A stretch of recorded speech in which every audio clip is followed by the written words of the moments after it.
Tonight we begin with the deadly glamour and suffocating paranoia of Caesar's personal guard, the elite protectors who stood closest to absolute power and discovered that proximity to greatness meant proximity to death, political intrigue, and the subtle art of dying for someone who might have you killed tomorrow for knowing too much. So you think you could protect the most powerful man in the ancient world, charming, like a goldfish believing it could guard a shark. Picture the scene that plays in your mind when someone mentions Caesar's bodyguards. Before we continue deeper into these ancient shadows, take a quiet moment to subscribe if these forgotten stories bring you peace. And if you're still drifting with us, let us know in the comments where you're listening from tonight. It's always fascinating to see who joins us from around the world as we wander through history's quieter moments. You probably imagine gleaming bronze armor catching torchlight in marble corridors, respected warriors with ceremonial plumes nodding respectfully as senators pass, elite soldiers living lives of honor and privilege in the greatest empire the world had ever known. Maybe you envision yourself striding through the Forum Roman with purpose, your hand resting confidently on a polished gladius, citizens stepping aside in deference to your obvious importance. You see yourself as part of history's most exclusive club, standing mere feet from Julius Caesar himself as he makes the decisions that reshape the known world. The banquets, the triumph parades, the front row seat to speeches that would echo through millennia. Living quarters in or near the Domus Publica, the finest food Rome could offer, respect from every corner of the empire, and stories to tell that would make your descendants legends. This fantasy probably includes dramatic moments where you valiantly intercept an assassin's blade, earning Caesar's eternal gratitude and perhaps a villa in the countryside as reward. You imagine the camaraderie with fellow guards, men of unquestionable loyalty bound together by shared purpose and mutual respect. The honor of serving not just any leader, but the leader, the man whose very name would become synonymous with absolute power. But here's where reality crashes into your daydream like a siege engine through papyrus.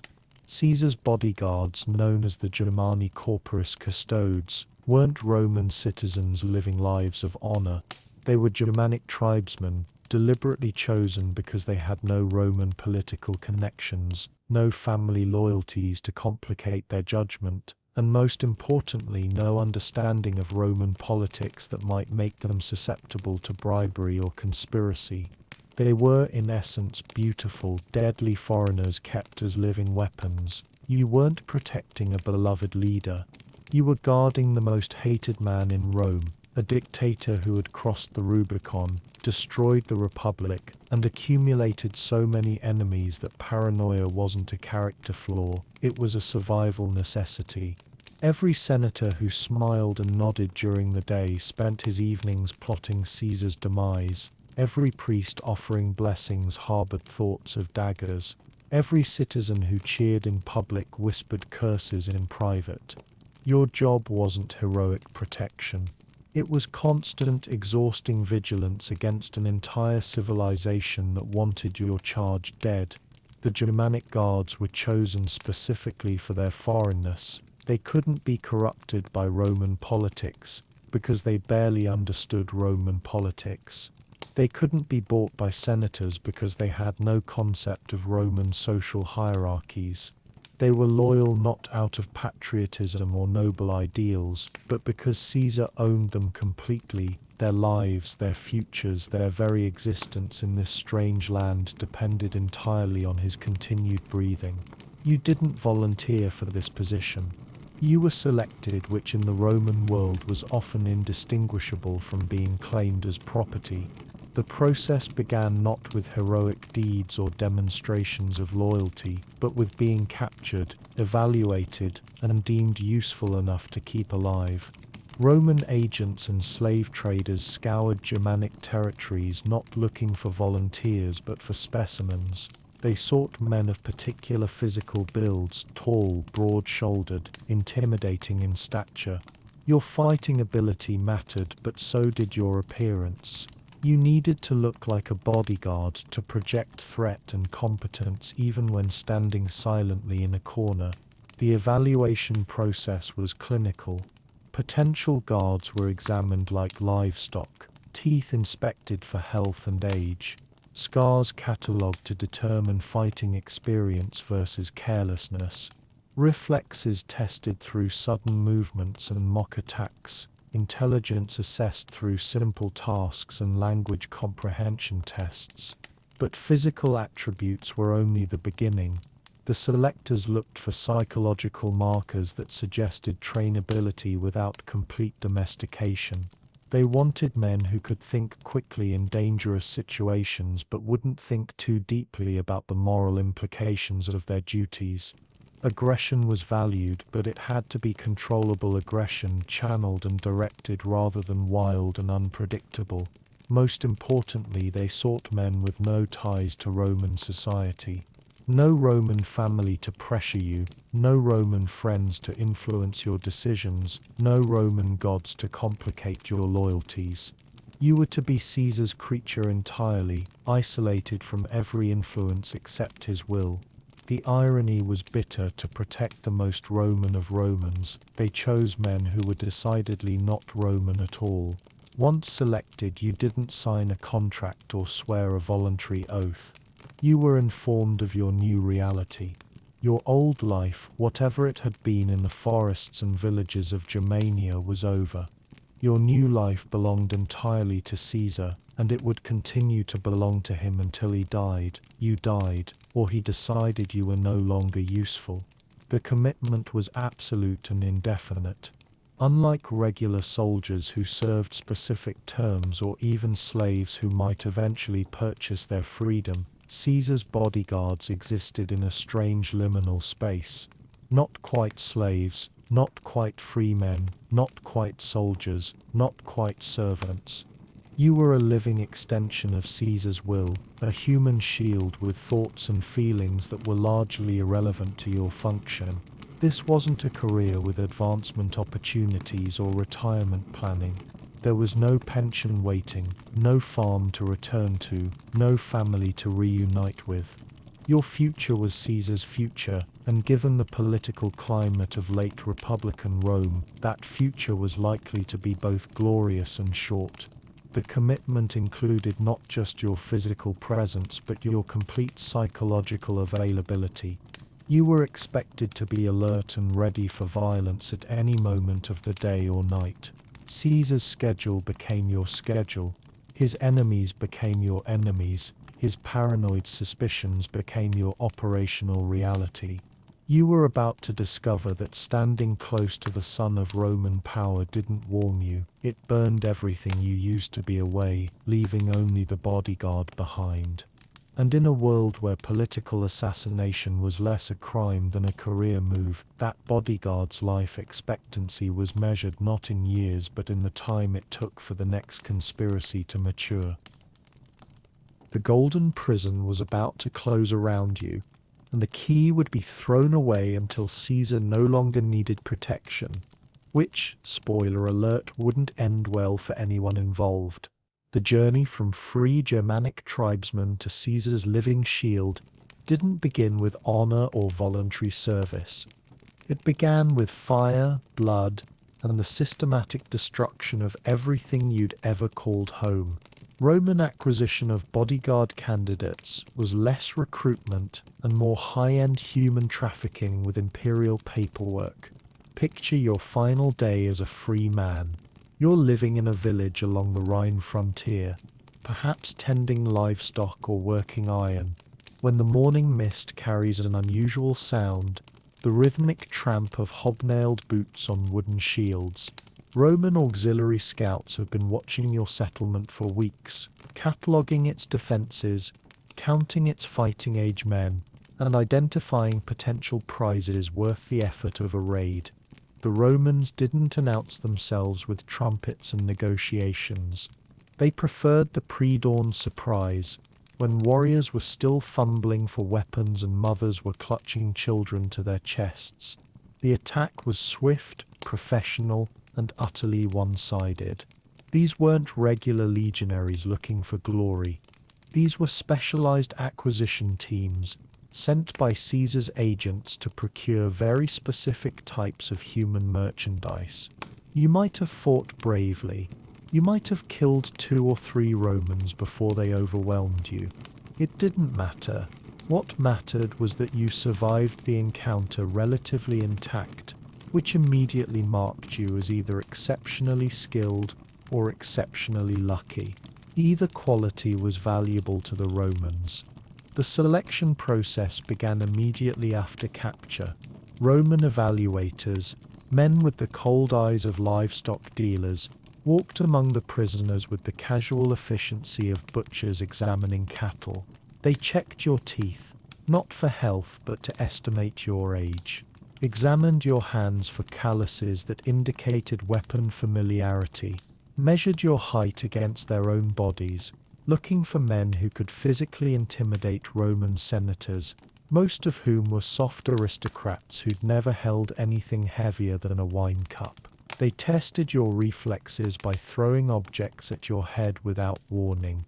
If you flinched too slowly, you were marked for the slave markets. If you caught the projectile or dodged effectively, you earned a second look. They shouted commands in broken Germanic and watched how quickly you responded, gauging intelligence and trainability. They wanted smart enough to learn complex protection procedures, but not so intelligent that you'd start thinking independently about Roman politics. Most of your village companions failed these arbitrary tests. They were herded into slave coffles bound for mines, farms or gladiatorial schools. The lucky ones died during the initial attack.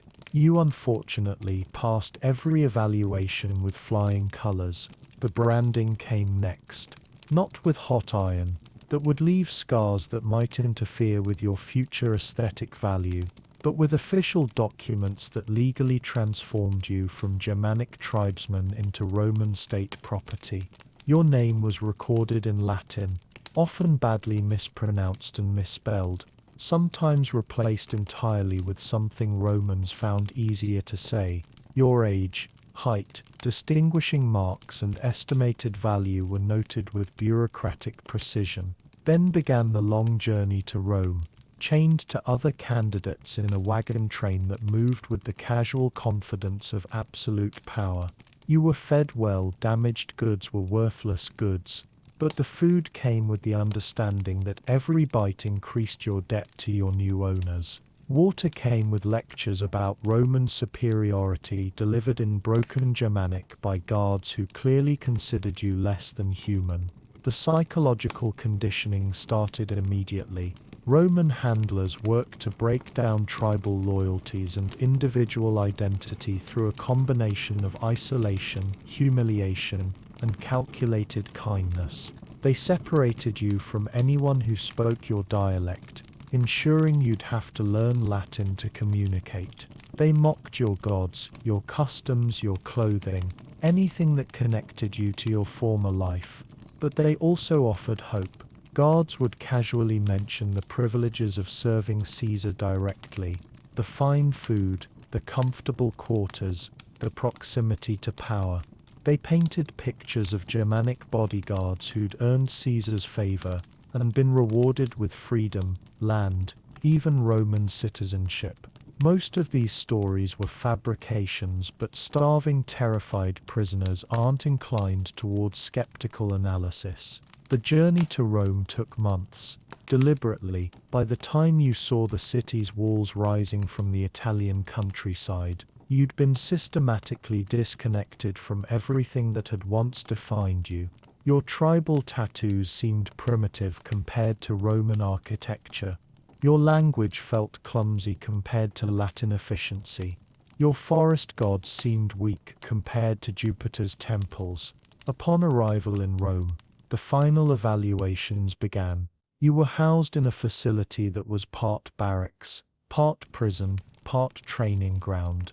Here, Roman specialists tested not just your physical capabilities, but your psychological suitability for the unique demands of protecting a dictator.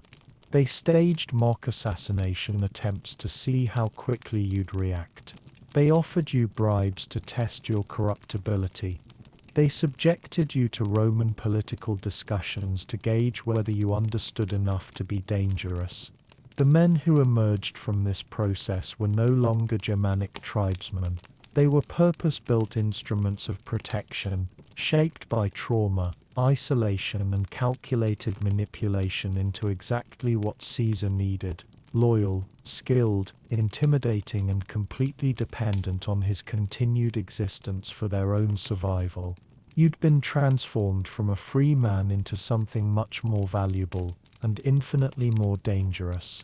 A human weapon with just enough intelligence to be useful, and just enough desperation to be absolutely reliable.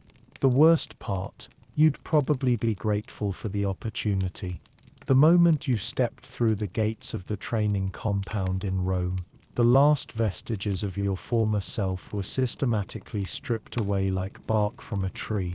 The Romans had perfected the art of identity destruction, not through cruelty alone, but through a calculated process that made you complicit in erasing your own past.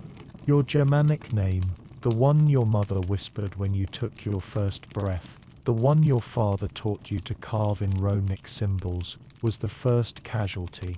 From now on, you were Brutus, or Marcus, or whatever Latin moniker the registration clerk found convenient. When you protested, tried to correct the pronunciation of your real name, the response was a casual backhand and the explanation that Germanic names were too barbaric for Roman ears. Your new name would be written on every document spoken by every superior, until even you began to forget the sound of your birth name. The tribal tattoos that marked your coming of age, your victories, your ancestral connections were next. Roman physicians, and we use that term loosely, applied various caustic compounds to burn away these savage markings. The process was agonizing and left your skin looking like poorly cured leather, but Romans considered scarred skin more civilized than tattooed skin. The irony was lost on them. Your hair grown long according to Germanic custom and braided with tokens from home, was sheared off with the efficiency of sheep clippers. The Romans claimed this was for hygiene, but really it was about uniformity. Every bodyguard would sport the same regulation cut, short, practical, and utterly devoid of tribal character. The tokens woven into your braids, small carved bones or metal pieces that connected you to family and heritage, were confiscated and presumably thrown away like garbage.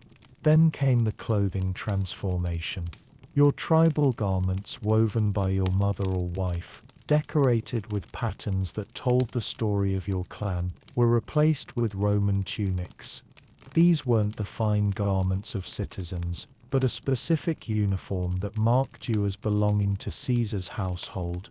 The fabric was good quality, you were valuable property, after all, but the cut and color was standardized to eliminate any trace of individual expression. Language became the most insidious form of erasure. You were forbidden to speak Germanic even among other bodyguards. Latin was not just encouraged but mandated. Guards would strike you for using Germanic words, even accidentally. Gradually you found yourself thinking in Latin, dreaming in Latin, cursing in Latin. Your mother tongue became rusty, then foreign, then almost entirely forgotten. With the language went the concepts it contained: tribal loyalties, ancestral obligations, spiritual connections that simply didn't translate into Roman worldview. The Romans replaced your gods with theirs, but in the most superficial way possible. You were required to participate in Roman religious observances, to offer incense to Jupiter and Mars, to mouth the proper prayers at the proper times. But these weren't presented as your new beliefs. They were presented as job requirements. Your old gods weren't evil. The Romans explained with condescending patience. They were just primitive, irrelevant, powerless compared to Roman deities, who had obviously proven their superiority by conquering your homeland. Your new identity came with a detailed personal history that bore no resemblance to reality. According to Roman records, you were grateful for liberation from barbarism. You had volunteered for service out of admiration for Roman civilization. Your tribal background was nothing more than unfortunate circumstances of birth that Roman generosity had corrected. If anyone asked about your past, you were to recite this fabricated biography with convincing enthusiasm. The psychological reconditioning was thorough and relentless. Roman instructors explained that your previous life had been meaningless, short, brutal, primitive. Your family back home, assuming they were still alive, were living in squalor while you enjoyed the privileges of civilized society. Your tribal customs were embarrassing superstitions that reflected poorly on your intelligence. Everything you had once valued was reframed as shameful ignorance. But the most effective form of identity erasure was isolation from anyone who had known the original you. No other bodyguards came from your specific tribe or region. No one spoke your particular dialect. No one remembered your real name or your family connections. In the entire city of Rome, you were the only person who even remembered that your former self had ever existed. And with each passing day, even you began to doubt those memories. The Romans replaced your erased identity with a new one built around Caesar. Your purpose was his protection. Your honor came from his approval. Your worth was measured by your usefulness to his survival. You weren't a Germanic warrior serving a Roman dictator. You were a Roman bodyguard who happened to have been born in the wrong place. This wasn't conquest or slavery. The Romans insisted this was salvation and opportunity. The transformation was completed when you began to police yourself. You caught yourself using Germanic words and felt embarrassed. You noticed tribal habits in your behavior and consciously corrected them. You started thinking of your former beliefs as childish, your former customs as crude, your former life as a regrettable accident of birth. By the time the identity erasure was complete, you weren't the same person who had been captured in that Rhine village. That man was dead, as thoroughly as if he'd been killed in the initial raid. In his place stood someone who looked similar but thought differently, spoke differently, valued different things, served different purposes. The Romans had achieved something more complete than murder. They had achieved replacement.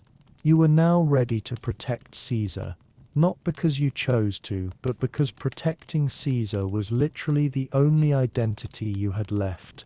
Meet the man who would own your soul, dictate your every breath, and ultimately determine whether you lived to see another sunrise.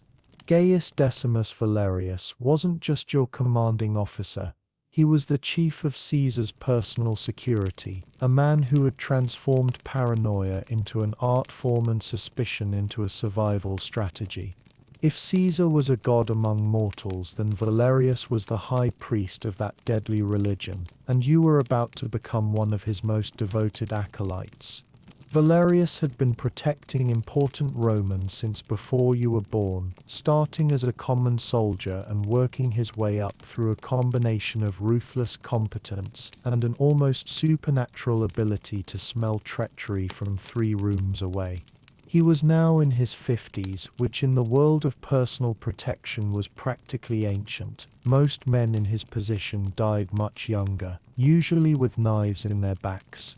His survival spoke to a level of cunning and cruelty that made even hardened centurions uncomfortable. Physically, Valerius was unremarkable. Medium height, graying hair, the kind of face you'd forget in a crowd, which was exactly how he preferred it. But his eyes gave him away. They never stopped moving, cataloguing every person, every shadow, every potential threat within a 100-foot radius. He could carry on a casual conversation about the weather while simultaneously counting exit routes and assessing which senators' togas were hanging suspiciously loose around the waist where weapons might be concealed. His voice was soft, almost gentle, which made his words more terrifying rather than less. Valerius never shouted, never lost his temper, never displayed emotion of any kind. When he gave orders, it was with the calm certainty of a man who knew that disobedience wasn't just insubordination, it was suicide. He had a habit of speaking very slowly, as if explaining basic concepts to children, which was exactly how he viewed everyone under his command. Valerius's office was a masterpiece of controlled paranoia. Located in a windowless room deep within Caesar's residential complex, it had only one entrance, which was always guarded. The walls were lined with detailed maps of Rome showing every street, every building, every potential ambush point. Tables held scale models of the Forum, the Theatre of Pompey, the Senate House, and every other location Caesar frequented. Tiny lead figures representing bodyguards could be moved around these models as Valerius planned protection strategies with the precision of a military campaign. But it was the scrolls that truly revealed the depth of his obsession. Hundreds of them, each containing detailed profiles of Roman citizens who might pose a threat to Caesar. Names, family connections, financial situations, political affiliations, personal grudges, sexual preferences. Valerius collected information about potential enemies the way other men collected coins. He knew which senators were in debt, which had sons serving in distant legions who might be used as leverage, which had wives who whispered seditious thoughts in their bedrooms. Your first meeting with Valerius was a masterclass in psychological intimidation, disguised as casual conversation.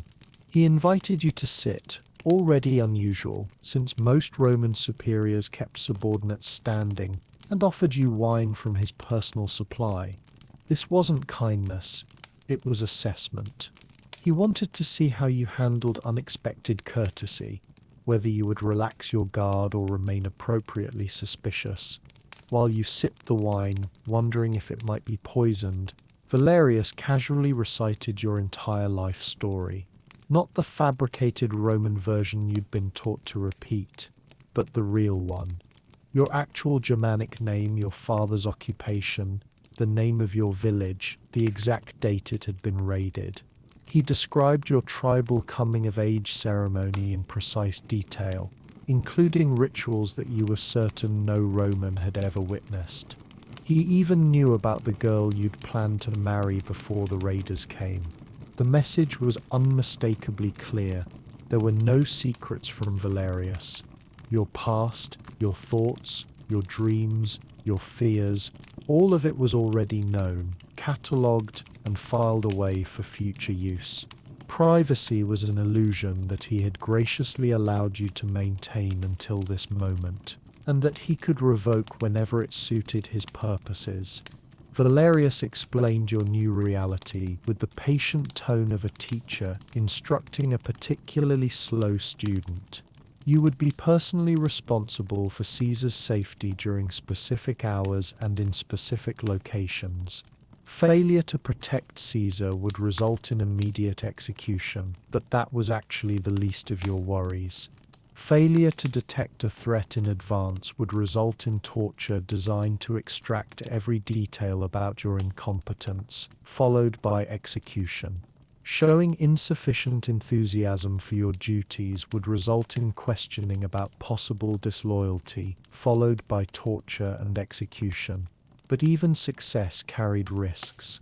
If you performed too well, other bodyguards might become jealous and arrange accidents. If you became too trusted by Caesar, rival political factions might try to eliminate you as a potential intelligence source. If you learned too much about Caesar's activities, you might become a security risk that required elimination. The sweet spot was performing adequately enough to avoid punishment while remaining insignificant enough to avoid attention. Valerius concluded the interview by explaining that your loyalty wasn't assumed, it was tested constantly. Other bodyguards would report on your behavior, your conversations, even your sleeping patterns. Servants would be instructed to offer you bribes or seduce you with information about escape routes. Citizens would approach you with seemingly innocent questions designed to reveal your level of knowledge about Caesar's schedule. As you left his office, mind reeling from the implications of everything you'd learned, Valerius offered one final piece of advice delivered in his characteristic whisper. Remember, Marcus, he used your new Roman name deliberately. In this business, paranoia isn't a character flaw. It's the only character trait that matters. Sleep well. You now reported to a man who had transformed suspicion into a sacred duty, and you were about to discover that working for someone that paranoid meant living in a world where trust was treason and relaxation was a luxury that could get you killed. Your day began at the 4th hour before dawn, not with cockcrow or sunrise, but with the gentle touch of a blade against your throat. This wasn't an assassination attempt, it was your wake-up call, delivered by the night shift bodyguard to test your reflexes and ensure you hadn't died in your sleep. If you woke up swinging, good. If you woke up confused, you'd need additional training. If you didn't wake up at all, they'd find your replacement by evening. The pre-dawn darkness in the bodyguard quarters was never truly dark. Oil lamps burned constantly because darkness meant death in your profession. The moment your eyes opened, your hand instinctively moved to the gladius beside your sleeping pallet, a movement so ingrained it had become unconscious. Around you, other bodyguards were conducting the same ritual, checking weapons, testing joints for stiffness, mentally cataloging any dreams that might have revealed security vulnerabilities in their subconscious. Breakfast was served in a windowless dining hall that doubled as a briefing room. The food was excellent: roasted meats, fresh bread, imported fruits, because undernourished bodyguards were dead bodyguards. But you ate quickly and mechanically, paying more attention to Valerius's morning intelligence briefing than to the taste of honeyed dates. Every dawn brought new threats, real or imagined. Valerius would read from his scrolls with the same tone a priest might use for morning prayers. Senator Lucius Cassius had been seen meeting privately with known Caesar critics. Marcus Brutus had asked unusual questions about Caesar's schedule during yesterday's Senate session. A Germanic merchant had been asking pointed questions about Caesar's bodyguards in the Sabura taverns. 3 Egyptian sailors had arrived in Ostia carrying suspicious cargo that might or might not be weapons. You learned to listen for your name, your Roman name, in these briefings. Assignment rotation was announced without ceremony. Today you might be responsible for Caesar's personal quarters, tomorrow for his movement between locations, the day after for crowd control during public appearances. Each assignment carried different risks and required different skills, but all of them shared one constant, absolute vigilance. Personal hygiene was conducted with military efficiency and paranoid attention to detail. The communal baths weren't for relaxation but for inspection. Other bodyguards examined your body for wounds that might indicate you'd been in unauthorized fights, for marks that might suggest torture, for any signs that you'd been compromised. You performed the same examinations on them. Trust was impossible when anyone might be a threat, but systematic verification was achievable. Weapons inspection followed bathing. Your gladius, Pugio dagger, and various concealed blades were examined for damage, sharpness, and proper maintenance. Dulled weapons were replaced immediately, not repaired. Chipped blades could jam in bone at crucial moments. Tarnished hilts might slip in sweaty palms. Your equipment was tested against practice targets, and your reaction times were measured with water clocks. Anything less than perfection was noted in your permanent record. Then came the morning briefing about Caesar's schedule, delivered by Valerius with the precision of a military campaign plan. Caesar would wake at the third hour after sunrise. He would take breakfast in his private dining room with his secretary and personal physician present. At the fifth hour he would receive Senate delegations in the main atrium. At the seventh hour he would travel by litter to the theatre of Marcellus to inspect construction progress. Each location, each transition, each potential vulnerability was discussed in exhaustive detail. Your specific assignment for the day would be delivered on a wax tablet that you were required to memorize immediately and then destroy. The assignments were never predictable. Today you might be the closest bodyguard. Tomorrow you might be stationed on a rooftop a block away with a clear view of approach routes. Valerius rotated assignments specifically to prevent anyone from becoming too familiar with particular routines or locations. Physical conditioning filled any remaining morning time. Not the brutal training of legionaries, but the specific exercises needed for bodyguard work. Sprinting short distances in full gear, drawing weapons from concealment with maximum speed, tackling and subduing suspects without killing them accidentally. Most importantly, taking wounds while continuing to fight, because in protection work your death was acceptable but your incapacitation was not. By the time the morning sun reached its full strength, you had been awake, alert, and combat ready for hours. Your body was fed, your weapons were sharp, your mind was focused on the day's specific threats and challenges. You were as prepared as human preparation could make you for the task of keeping alive the most hated man in Rome. But preparation, you were about to discover, was barely the beginning of surviving a single day as Caesar's bodyguard. The afternoon shift was when Rome's political theatre transformed into a potential slaughterhouse, and you had front row seats to the deadliest show in the ancient world.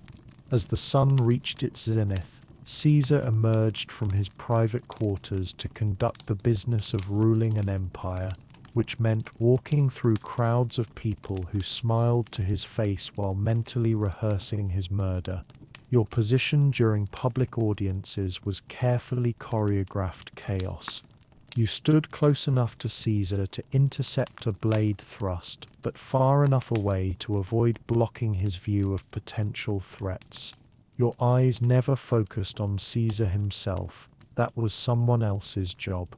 Your responsibility was scanning the crowd, reading faces, watching hands, cataloguing anyone whose behavior deviated from normal sycophantic groveling. The Senate delegations were particularly dangerous because senators had legitimate reasons to approach Caesar closely and carry writing styluses that could double as weapons.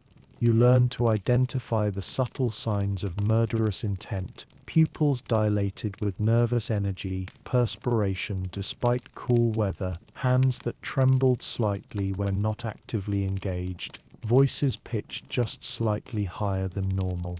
Most senators exhibited at least some of these symptoms naturally. Plotting treason was apparently exhausting, but you had to distinguish between routine political anxiety and actual assassination preparation. Caesar's audiences in the main atrium were exercises in controlled paranoia. The room was magnificent. Marble columns, intricate mosaics, bronze statues that proclaimed Roman power, but every decorative element was also a potential hiding place or weapon. The columns provided concealment for archers. The statues had detachable bronze limbs that could serve as clubs. Even the mosaics contained small tiles that could be pried loose and thrown at eyes or throats. Your afternoon meal was consumed while standing, one hand always free to draw your weapon. The food was brought by trusted servants who were nonetheless watched carefully for signs of nervousness, bribery, or poison application. You ate different dishes from Caesar to prevent simultaneous poisoning, and someone else tested your food before you touched it.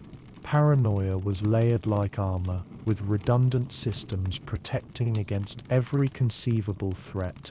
Travel through the city was the most vulnerable time of any day. Caesar's litter moved at a walking pace through streets filled with potential assassins who could disguise themselves as ordinary citizens. Your job was to maintain a protective formation around the litter while constantly scanning rooftops, doorways, and crowd edges for threats. The rhythm of marching feet could mask the approach of attackers. The noise of the crowd could cover the sound of weapons being drawn. Every intersection was a potential ambush point. Every group of citizens gathered for innocent purposes could conceal killers. Every vendor selling food or trinkets might be positioning themselves for a killing strike. You developed an almost supernatural awareness of human movement, learning to spot the subtle difference between someone reaching for their purse and someone reaching for a concealed dagger. The theater of Marcellus presented unique security challenges because construction sites were inherently chaotic and dangerous. Workers carried tools that doubled as weapons. Scaffolding provided elevated positions for archers or spear throwers. Building materials could be dropped from height onto targets below. Your role was to secure the area before Caesar arrived, which meant interrogating every worker, inspecting every tool, and positioning yourself to intercept threats from any direction. But it was the evening return journey that truly tested your skills, because by then the day's political business had created new enemies. Someone had been denied a favor, refused a request, or given news they didn't want to hear. Someone had been humiliated in front of colleagues or learned that their secret plotting wasn't as secret as they'd hoped. The streets filled with citizens who had new reasons to want Caesar dead, and your job was to identify them before they acted on those reasons. Dinner was served in Caesar's private triclinium, but private was a relative term when bodyguards were present. You stood in alcoves around the room, close enough to respond to threats, but far enough away to maintain the illusion of intimate dining. The guests, senators, wealthy merchants, foreign diplomats, were all potential threats who had to be monitored throughout the meal. Wine made people careless with their words and bold with their intentions. The evening briefing with Valerius was a post-mortem of the day's security challenges. Every incident, every suspicious behavior, every deviation from routine was analyzed with forensic intensity. New information about potential threats was shared. Assignments for tomorrow were adjusted based on today's intelligence, and any bodyguard who had performed inadequately was quietly transferred to less critical duties or simply disappeared. As darkness fell over Rome, you prepared for the night shift, knowing that the cover of darkness brought new opportunities for assassination and new challenges for protection. The day had ended, but the deadly dance of guarding Caesar's life continued without pause, because in the world of Roman politics, murderous ambition never slept. The human body wasn't designed to maintain combat readiness for 18 hours a day, 7 days a week, for years at a time. But Caesar's bodyguards weren't quite human anymore. They were precision instruments of protection, and like all instruments, they required constant maintenance, careful calibration, and eventual replacement when the stress finally broke them beyond repair. Your physical conditioning began before dawn, and continued throughout the day in ways that would have killed lesser men. This wasn't the simple strength training of gladiators or the endurance building of legionaries. This was specialized preparation for the unique demands of close protection work, where you might need to sprint 50 yards in full armor, tackle a would-be assassin without killing him accidentally, then stand motionless for 6 hours while monitoring a crowd for threats. The morning exercises were designed around sudden bursts of maximum effort. You practiced exploding from a standing position into a dead run, because the difference between a successful interception and a dead Caesar might be measured in heartbeats. Sprint training was conducted while wearing full armor and carrying weapons, because in real situations you wouldn't have time to shed weight before responding to threats. Your muscles had to be trained for contradictory demands: explosive power for emergency response, but also the static endurance to stand perfectly still for hours without cramping or losing alertness. Your legs needed the strength to leap over obstacles while pursuing threats, but also the stability to provide a solid platform for defending against multiple attackers. Your arms required the speed to draw weapons faster than thought, but also the control to stop a blade mere inches from an innocent bystander's throat.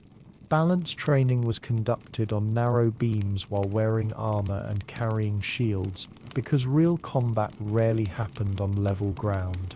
You practiced fighting while moving up and down stairs across wet marble floors, through crowds of panicking civilians. Your inner ear was trained to maintain orientation even when thrown to the ground or spun around by attackers. Pain tolerance was built systematically through controlled exposure to injury. You were struck with wooden swords until you learned to continue fighting with cracked ribs. You were cut with dulled blades until you could ignore bleeding wounds.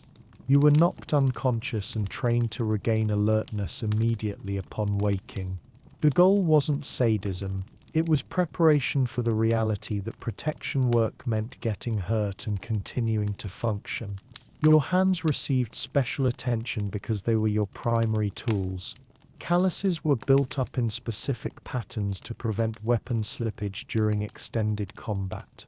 Finger strength was developed until you could maintain a death grip on your gladius even with severed tendons.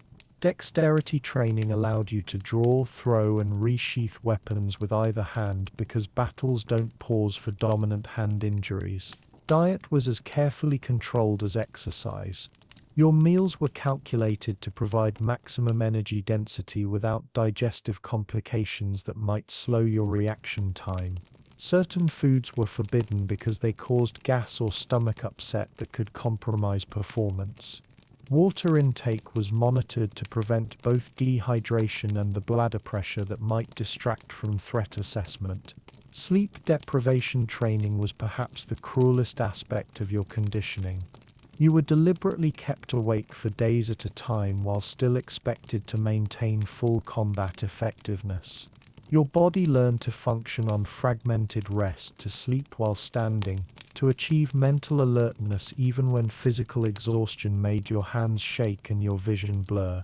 The psychological toll was as demanding as the physical. Your nervous system existed in a state of constant hypervigilance, flooding your body with stress hormones that gradually burned out your adrenal glands. Every shadow might conceal a killer, every sudden movement might signal an attack, every stranger might be planning murder. The paranoia that kept Caesar alive was slowly poisoning your mind.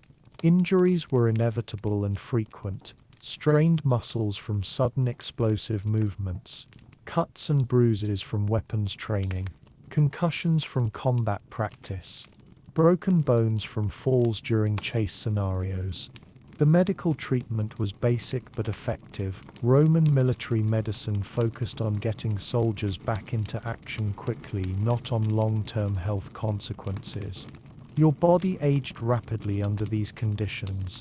Men in their 20s developed the joint problems of 40-year-olds. Your hearing suffered from constantly listening for threatening sounds. Your eyesight deteriorated from scanning crowds in all lighting conditions. Your reflexes, honed to supernatural quickness, eventually became twitchy and unreliable as your nervous system burned itself out. The physical demands extended beyond personal fitness to weapon mastery that bordered on the supernatural. You could draw your gladius and deliver a killing stroke in the time it took most men to recognize a threat. Your throwing accuracy with daggers was measured in finger widths at 50 feet. You could fight effectively with any weapon or improvised tool because assassination attempts didn't always come at convenient times or places. But perhaps the most demanding physical requirement was the ability to appear calm and relaxed while your body maintained combat readiness. Civilians needed to see confident, competent protectors, not twitchy, paranoid warriors. Your face learned to project serenity while your muscles coiled for violence. Your breathing remained steady while your heart raced with adrenaline. Your posture suggested ease while every nerve screamed danger. The training that transformed you from a captured Germanic tribesman into Caesar's perfect killing machine was unlike anything the Roman military had ever devised. This wasn't preparation for battlefield glory or conquest campaigns. This was education in the art of intimate violence, where your classroom was measured in arm's lengths and your final exam was someone else's death. Combat training began with unlearning everything you thought you knew about fighting. Tribal warfare emphasized honor, courage, and glorious death in battle. Bodyguard work demanded efficiency, ruthlessness, and survival at any cost. Your instructors, all former bodyguards who had somehow lived long enough to teach, began by breaking down your instinctive responses to violence and rebuilding them according to Roman principles of calculated brutality. The gladius became an extension of your soul, but not in the romantic way poets described. You practiced drawing and striking in a single fluid motion until the sword moved faster than conscious thought. The target wasn't enemy shields or armor, it was the soft spaces between ribs, the vulnerable gap between helmet and gorget, the exposed flesh at the base of the throat. You learned to kill with surgical precision rather than warrior fury. Close quarters combat was taught using live steel and acceptable casualty rates. Training partners were fellow Germanic captives who understood that wounding each other severely was preferable to failing the exercise entirely. You learned to fight in spaces too cramped for traditional sword work, using elbows, knees, teeth, and improvised weapons. The marble corridors of Roman buildings became your practice arena, where you learned to use columns, door frames, and decorative elements as tactical advantages. Weapon retention training was practiced under the assumption that someone would try to disarm you at the worst possible moment. You learned to maintain your grip on weapons while being burned, cut, beaten, and thrown to the ground. Your hands were trained to function even with broken fingers, severed tendons, or blade cuts across the palm. The psychological conditioning was simple. Losing your weapon meant failing Caesar, and failing Caesar meant dying badly. Crowd psychology became a specialized subject of study. You learned to read the subtle signs that distinguished ordinary citizens from potential assassins. Nervous perspiration, forced smiles, hands that moved too deliberately, eyes that avoided direct contact, all were catalogued and memorized. You practiced identifying threats in stage scenarios where actors played Roman citizens with varying degrees of murderous intent. Poison detection was taught through controlled exposure to non-lethal doses of common toxins. You learned to recognize the taste of antimony in wine, the smell of arsenic in food, the subtle discoloration that indicated mercury contamination. Your survival often depended on your ability to detect assassination attempts against Caesar before they succeeded, which meant developing senses that bordered on supernatural awareness. Interrogation techniques were learned from professionals who had refined torture into an art form. You needed to extract information quickly from captured conspirators, often in circumstances where traditional methods would attract unwanted attention.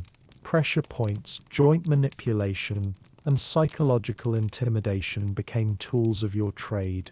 The goal wasn't sadistic pleasure, it was intelligence gathering under extreme time pressure. Language instruction continued throughout your training, but not in the way scholars learned Latin. You studied the specific vocabulary of conspiracy, the coded language that senators used when plotting treason, the regional accents that might indicate foreign involvement in assassination plots.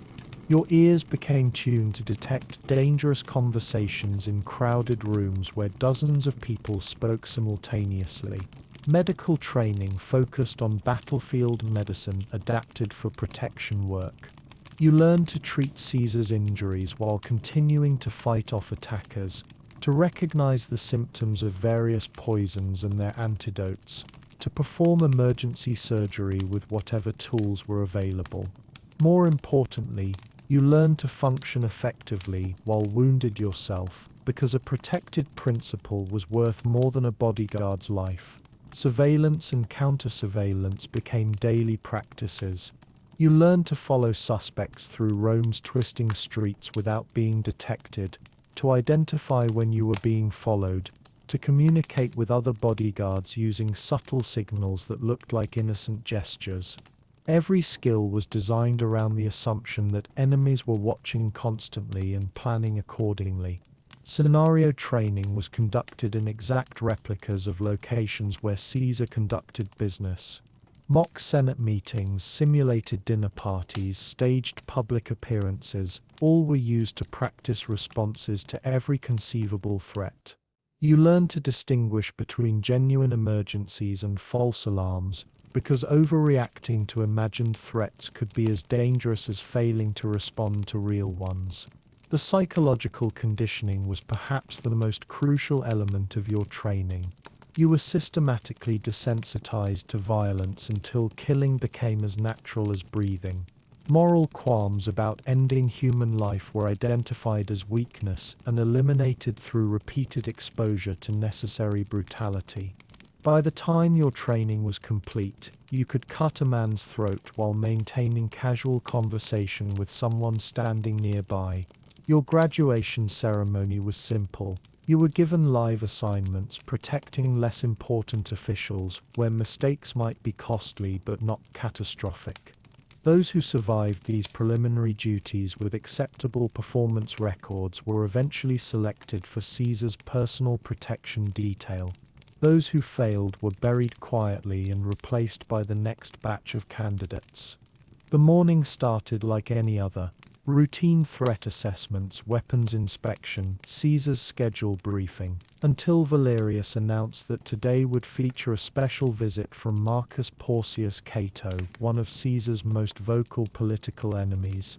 The tension in the briefing room was immediate and electric.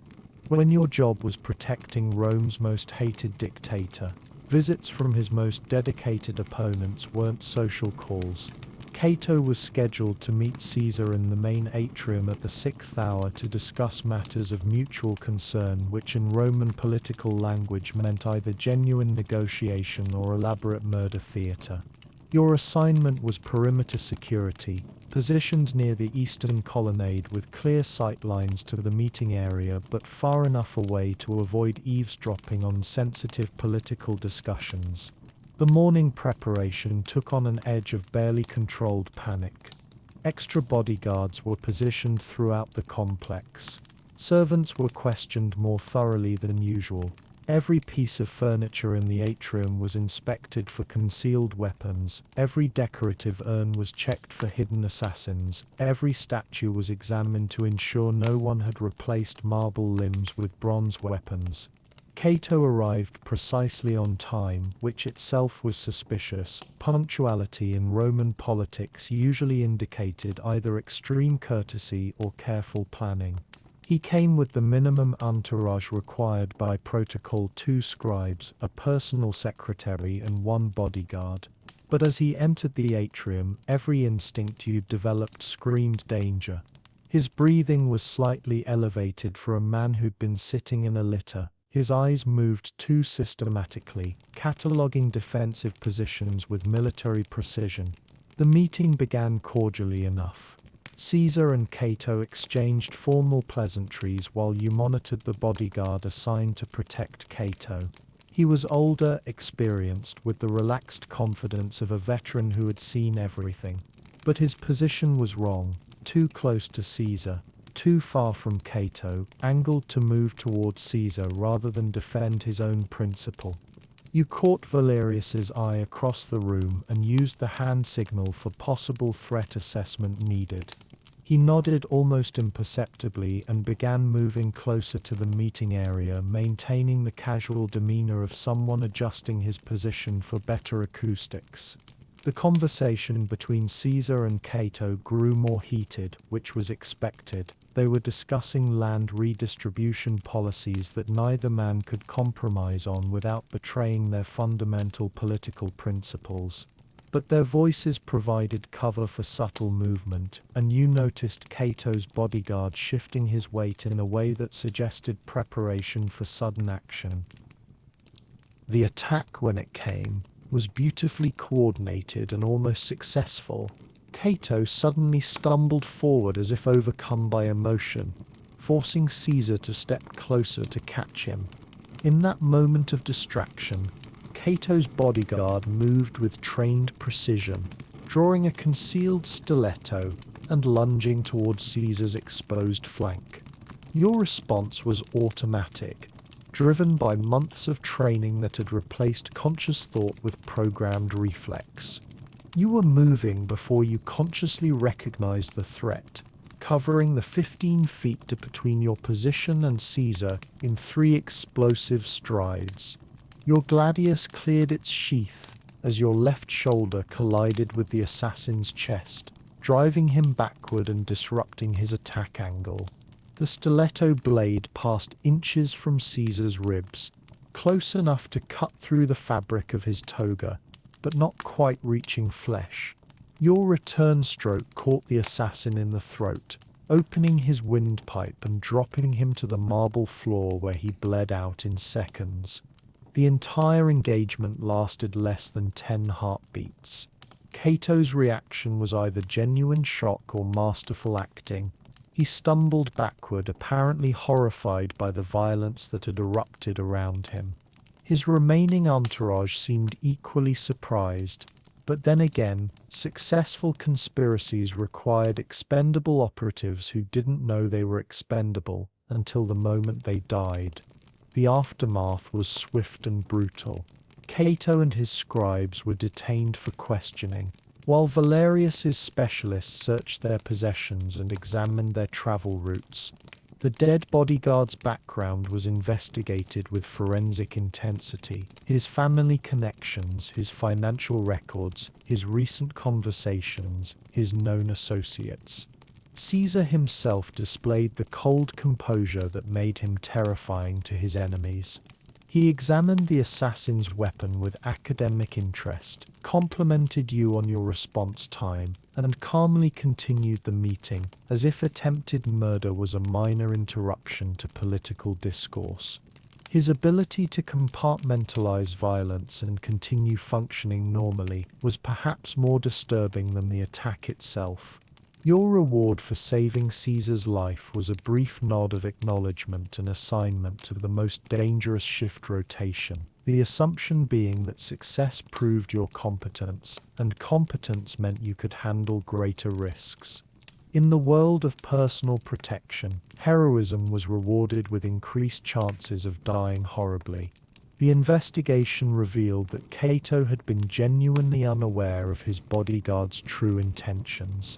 The man had been recruited and positioned months earlier by Caesar's enemies, placed close enough to legitimate political figures to gain access to high-level meetings.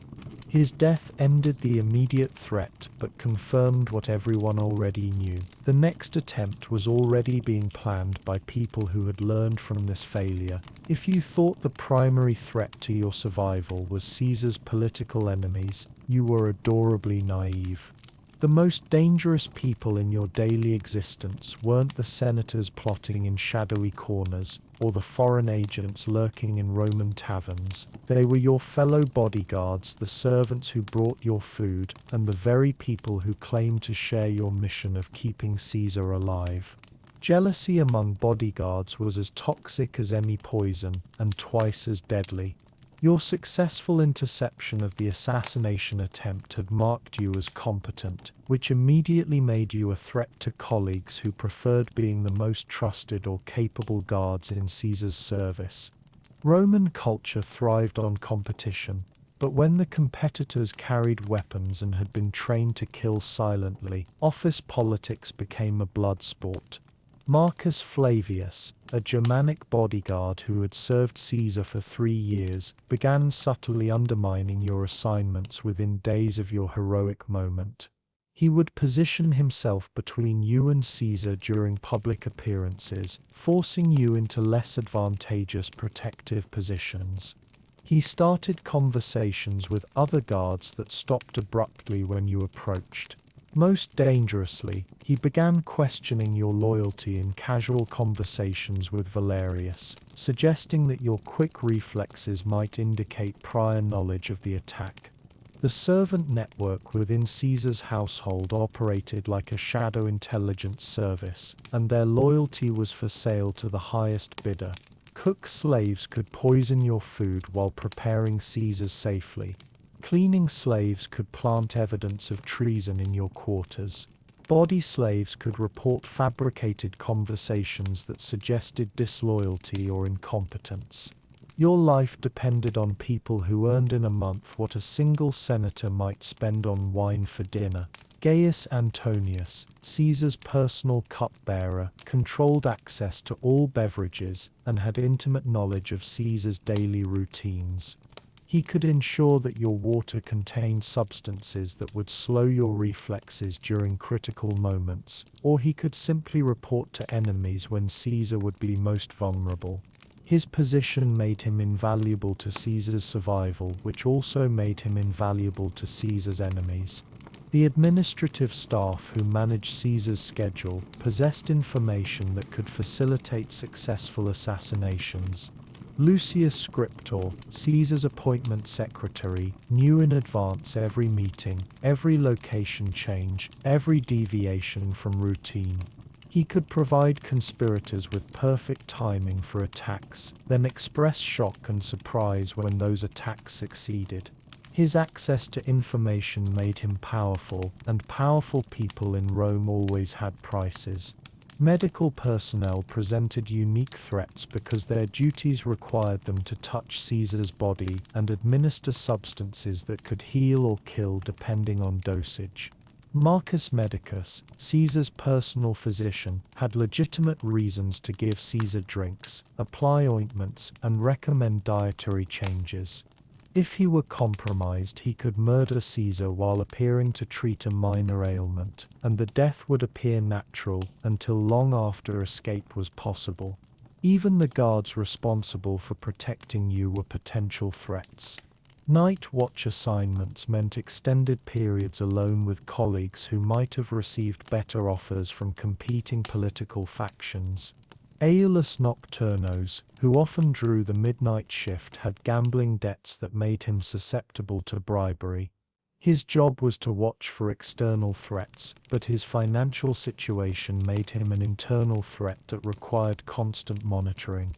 The Roman military tradition of decimation, executing every 10th man to punish unit failures, had been adapted for bodyguard service in more subtle ways. If a protection failure occurred, Valerius would often eliminate several guards to ensure he removed not just the incompetent, but also anyone who might have been complicit. This meant that your colleagues' failures could result in your execution, creating an environment where sabotaging each other became a survival strategy. Intelligence gathering within the guard unit was constant and mutual. You reported on suspicious behavior by other guards, while they reported on your activities. Valerius encouraged this surveillance culture because it prevented conspiracy formation. But it also meant that personal vendettas could be disguised as security concerns. A guard who disliked you could fabricate evidence of treasonous behavior and have you tortured or executed with minimal investigation. The Roman class system created additional layers of threat from unexpected sources. Freed slaves who had achieved wealth or political influence often harbored resentments against Germanic barbarians who had gained proximity to power through violence rather than Roman virtues. They could use their social connections to spread rumors about your competence or loyalty. gradually eroding your position until you were reassigned to less critical duties or eliminated entirely. Foreign diplomatic staff presented sophisticated intelligence threats because they combined legitimate access to Caesar with potential connections to enemy nations. Egyptian ambassadors, Gallic representatives, and Germanic tribal leaders all had reasons to gather information about Caesar's protection methods, and they had the cultural knowledge to manipulate Germanic bodyguards more effectively than Roman conspirators. Your survival required maintaining a delicate balance of competence without excellence, loyalty without devotion, and vigilance without paranoia. Too much success made you threatening to colleagues. Too little success made you expendable to superiors. The perfect bodyguard was competent enough to be useful, but not so capable as to be irreplaceable or dangerous. Roman discipline wasn't just about maintaining order, it was about creating a psychological state where obedience became instinctive and rebellion became literally unthinkable. For Caesar's bodyguards, the disciplinary system was refined to an art form that made traditional military punishment look like gentle correction. Every rule violation, no matter how minor, was treated as potential treason, and potential treason was addressed with creative brutality. The infractions began with seemingly trivial offenses that revealed the true scope of your powerlessness. Arriving 30 seconds late for morning assembly earned you a day without food. Speaking Germanic words accidentally during Latin-only periods resulted in public humiliation and extra duty assignments. Failing to maintain perfect weapon condition meant losing sleep privileges for a week. These weren't punishments. They were reminders that your existence was conditional and could be revoked at any moment. Gaius Severus, the discipline officer, was a former centurion who had distinguished himself during the Gallic campaigns not through military brilliance but through his exceptional creativity in breaking human spirits. He possessed an almost supernatural ability to identify the specific fears and weaknesses that would most effectively destroy individual prisoners' resistance. His methods were psychological warfare disguised as military discipline. Physical punishment was administered with clinical precision designed to maximize pain while minimizing permanent damage that might reduce your effectiveness as a bodyguard. The flagellum, a multi-stranded whip embedded with metal fragments, was applied to your back in measured strokes that would heal without scarring, but leave you unable to sleep comfortably for weeks. The goal wasn't permanent injury, it was permanent memory. Sleep deprivation was employed as both punishment and training tool. Guards who showed insufficient enthusiasm for their duties were assigned to continuous watch rotations that kept them awake for days at a time while still expecting full combat effectiveness. Hallucinations and paranoid delusions were considered acceptable side effects that actually enhanced the fear-based compliance that made bodyguards more reliable. Dietary restrictions served multiple disciplinary functions beyond simple hunger. Specific foods were withdrawn based on the nature of infractions: protein for physical failures, bread for mental errors, water for attitude problems. Your body learned to associate comfort with obedience and hunger with resistance, creating physiological conditioning that reinforced psychological control. Group punishment was the most psychologically devastating aspect of the disciplinary system. When one guard failed in his duties, the entire unit suffered consequences ranging from extended training to reduced rations to collective beatings. This created an environment where guards policed each other more ruthlessly than any external authority could, because individual mistakes threatened everyone's survival. The interrogation chambers beneath Caesar's residence were designed for extracting confessions rather than determining truth. Suspected traitors were subjected to techniques that made traditional torture look primitive. pressure points that caused excruciating pain without visible injury, sensory deprivation that drove men insane within days, psychological manipulation that convinced victims to confess to crimes they hadn't committed just to end the torment. Marcus Brutus, not the famous senator but a Germanic bodyguard who had chosen the same Roman name, learned the consequences of insufficient vigilance when he failed to notice a suspicious servant during a routine patrol. His punishment was designed to educate the entire guard unit about the price of complacency. He was stripped naked and chained in the main courtyard where fellow guards were required to watch as Severus demonstrated various torture techniques using Brutus as a living training dummy. The psychological conditioning extended beyond formal punishment to constant surveillance and evaluation. Every guard was required to report suspicious behavior by colleagues, creating an atmosphere of perpetual mistrust where friendships became liabilities and isolation became survival strategy. The threat of denunciation by fellow guards was often more effective than any physical punishment. Execution was reserved for serious infractions, but it was conducted with educational theatricality designed to maximize its impact on surviving guards. Traitors were crucified within sight of the guard quarters, positioned so their agonized death throes would be visible for days. The process was deliberately prolonged to ensure that every guard understood the consequences of disloyalty in visceral, unforgettable detail.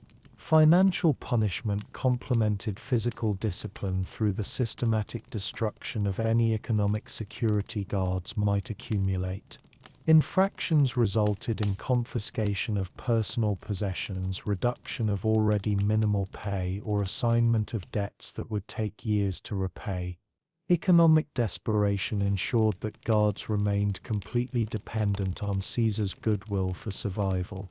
Medical treatment was withheld from guards who had committed disciplinary infractions, forcing them to endure injuries and illnesses that impaired their effectiveness while still maintaining their duties.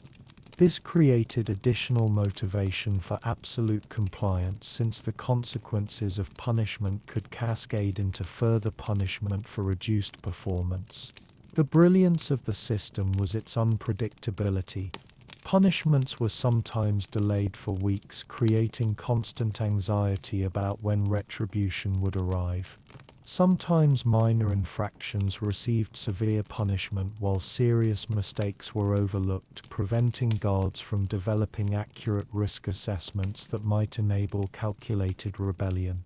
Your survival depended on achieving perfect compliance with rules that changed without notice, administered by men who enjoyed inflicting suffering in service to a cause that offered no hope of escape or redemption.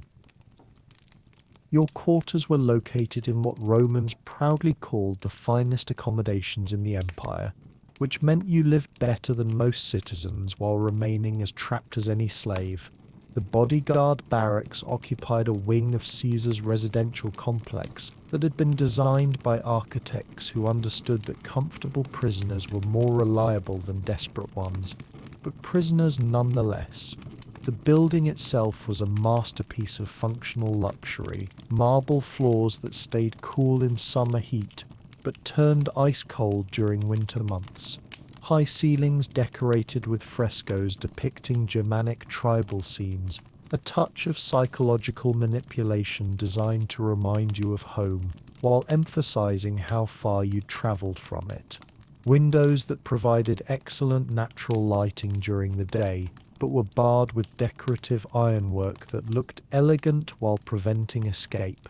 Your personal sleeping area measured roughly 8 feet by 10 feet. Large enough for a proper Roman bed, a wooden chest for personal belongings, and a small table for writing materials.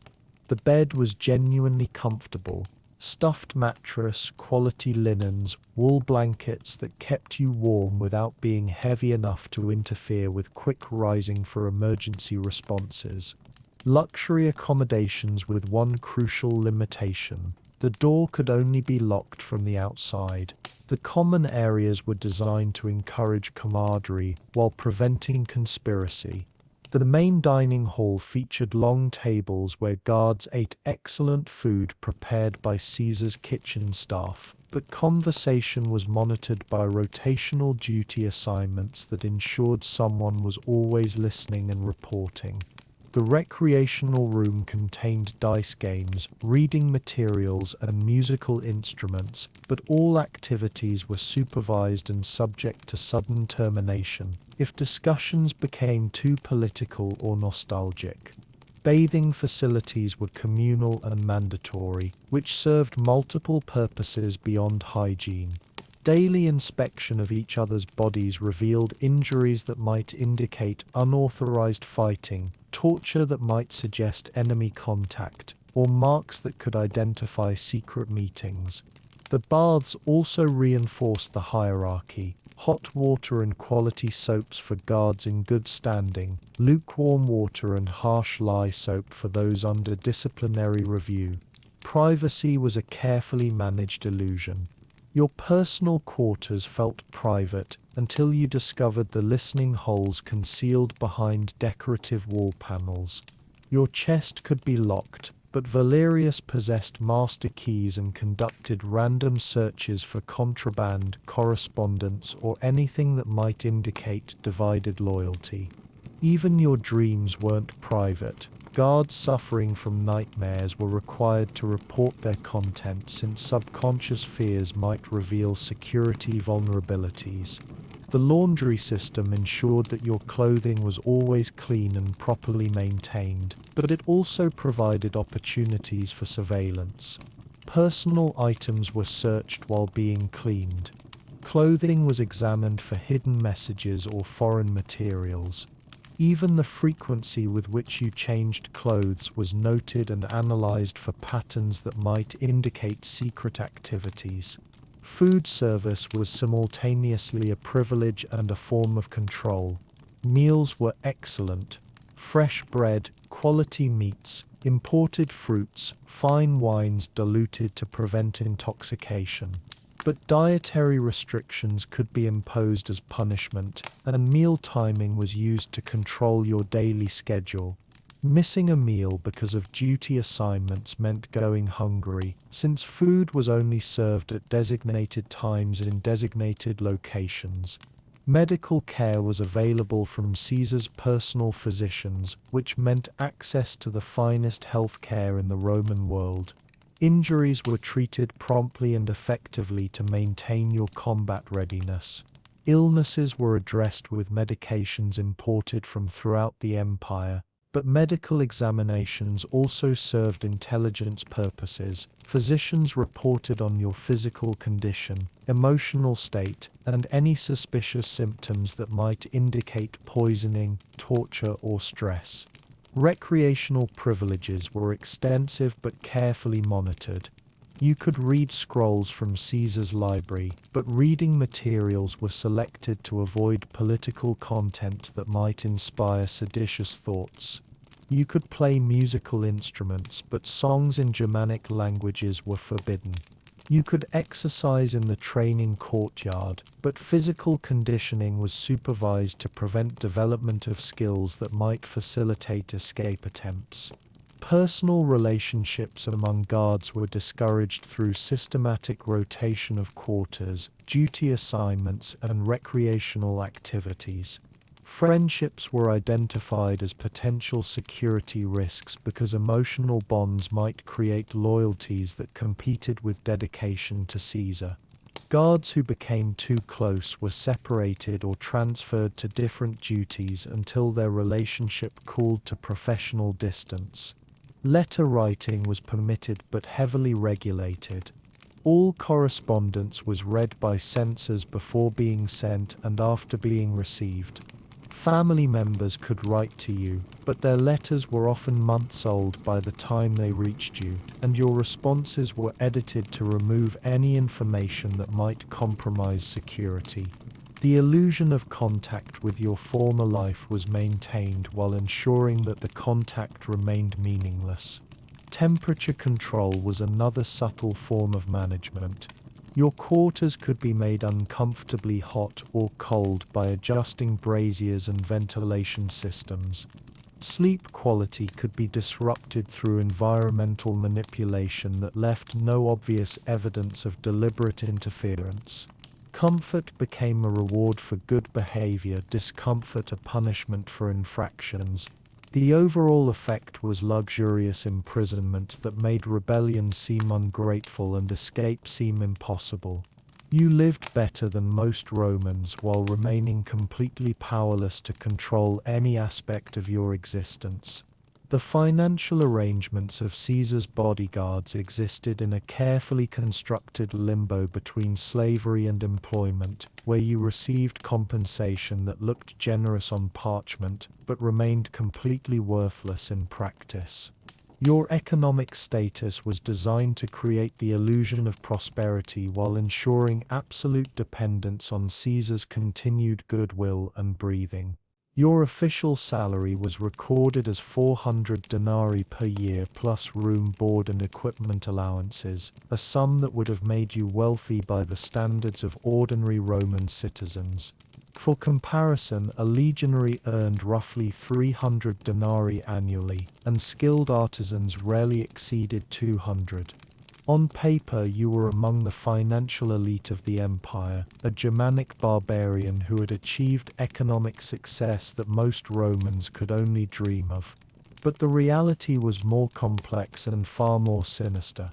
Your salary was paid in installments that were delayed, reduced, or withheld entirely based on performance evaluations that were deliberately subjective and unpredictable.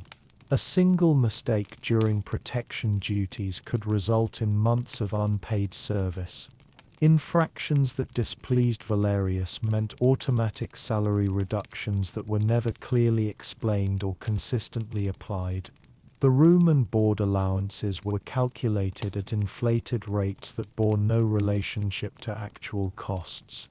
Your quarters, meals, and equipment were charged against your salary at prices that would have been expensive for luxury accommodations in the finest districts of Rome. A simple tunic was valued at 20 denarii for accounting purposes. A basic meal was priced at 5 denarii. Your comfortable bed was rental property that cost 50 denarii per month. Equipment expenses consumed most of your remaining salary through a system of mandatory replacements and upgrades.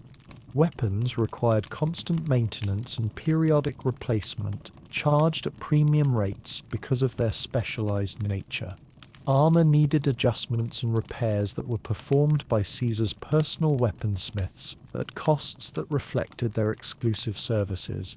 Even basic items like sandals and belts were sourced from approved suppliers who charged accordingly.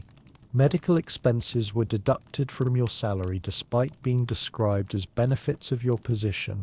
Injuries sustained during duty were treated by Caesar's physicians, but the costs were charged to your account at rates that would have bankrupted wealthy merchants. A simple wound treatment might cost 10 denarii. Setting a broken bone could consume a month's salary. Emergency surgery for serious injuries could leave you in debt for years. The debt system was the true genius of your economic imprisonment. Between salary deductions, equipment costs, and medical expenses, most bodyguards owed money to Caesar's administration rather than earning it. These debts were carefully maintained at levels that would require years of perfect service to repay, ensuring that leaving Caesar's service meant fleeing as a debtor, a crime punishable by slavery or death. Currency manipulation added another layer of economic control. Your salary was calculated in Roman denarii, but payments were often made in foreign coins or trade goods that were valued at exchange rates determined by Caesar's treasury officials. Greek drachmas might be valued at artificially low rates. Germanic silver might be declared worthless for political reasons. Egyptian gold could be accepted at fractions of its actual worth. Banking services were unavailable to bodyguards because your legal status remained ambiguous. You couldn't open accounts with Roman financial institutions because you weren't citizens. You couldn't access Germanic banking networks because you were legally property of the Roman state. Your wealth, such as it was, existed only in the form of physical possessions that could be confiscated at any time for security reasons. Investment opportunities were non-existent for similar reasons. Land ownership required Roman citizenship and legal standing that you didn't possess. Business partnerships were forbidden because they might create conflicts of interest with your protection duties. Even simple lending arrangements with fellow guards were prohibited because they created emotional bonds that might compromise professional judgment. Family financial support was complicated by political considerations and geographical barriers. Sending money to Germanic relatives required official approval that was rarely granted and never explained when denied. The exchange rates for converting Roman currency to Germanic trade goods were manipulated to discourage these transfers. Letters discussing financial matters were heavily censored or simply disappeared. Retirement planning was impossible because retirement itself was uncertain.